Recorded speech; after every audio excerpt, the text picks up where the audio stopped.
Well, How can there be so many races in the world if we are all descendants of Adam and Eve? Well, check this out. First off, let's talk about the word race. Sometimes when people use the word, they mean supposed races of people who have evolved at different times, rates, and in different locations. That's not true. Of course, the word race is also a term we use to distinguish between groups with different physical traits, namely skin color. But are there really different races? Take a gander at Acts 17:26, where it is written that God, from one man, made every nation of men. It's clear then that the Bible teaches that there is one race, the human race. The Bible is also clear that all people on the earth are descendants of Adam and Eve who were created by God. Check Genesis 1:26 through 28. Easy enough. God created two people in his image, male and female, and told them to increase in number. So, Adam and Eve are mom and dad of the human race. Then, their children had children, and those children had children, and so on and so forth for many generations until, according to Genesis 6:9, the world's population was reduced to 8 people who were protected inside an ark during a global flood. And those 8 people later walked off the ark, and according to Genesis 9:19, from them came the people who were scattered over the earth. Oh, wait a second.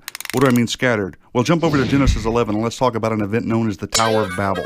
Basically, because of the sinful actions of the descendants of Noah, the Lord confused their language and scattered them from there over all the earth. That's pretty clear and concise. Okay, so we've got lots of people who are descendants of the 8 folks who came off the ark, and now they have been scattered all over the earth. That explains that we are still one race and that different groups of people ended up in different locations. But how do we get a bunch of different colored people if we are all one race? Well, follow along. This, of course, is a simplified explanation, but the basic principles are true. We all have a pigment in our bodies called melanin, which, depending on different variables, produces different shades of the one main skin color we all possess. Several genes control the amount of melanin produced and thus the variability in the skin shade. In fact, it's easy for one couple to produce a wide range of skin shade variability in just one generation, as we'll see in just a moment.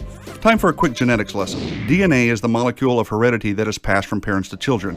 A child inherits 23 chromosomes from each parent. Each chromosome pair contains hundreds of genes, which regulate the physical development of the child. However, to illustrate basic genetic principles pertaining to the topic, we'll just talk about 2 genes, the genes that control the production of melanin. So, let capital A and capital B symbolize versions of the gene that code for large amounts of melanin, while little a and little b code for small amounts. Got it? Easy. Check this out. Take a look at the upper left. Let's say dad contributes capital A, capital B genes, and mom contributes capital A, capital B genes as well. Together, they will produce a child with capital A, capital B, and capital B. This is a kid with a lot of melanin, and thus he will have very dark skin. Easy to see. Here's the bigger point, though. Let's say dad contributes capital A, capital B, and mom contributes little a and little b. Well, the child's skin will be middle brown shade, the combination of capital A, little a, and capital B, little b, which, by the way, represents a majority of the world's population.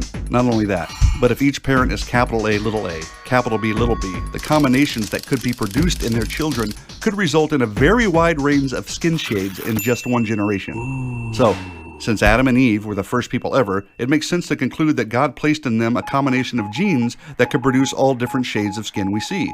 Those same combinations would be present in Noah and the 7 other people who boarded the ark.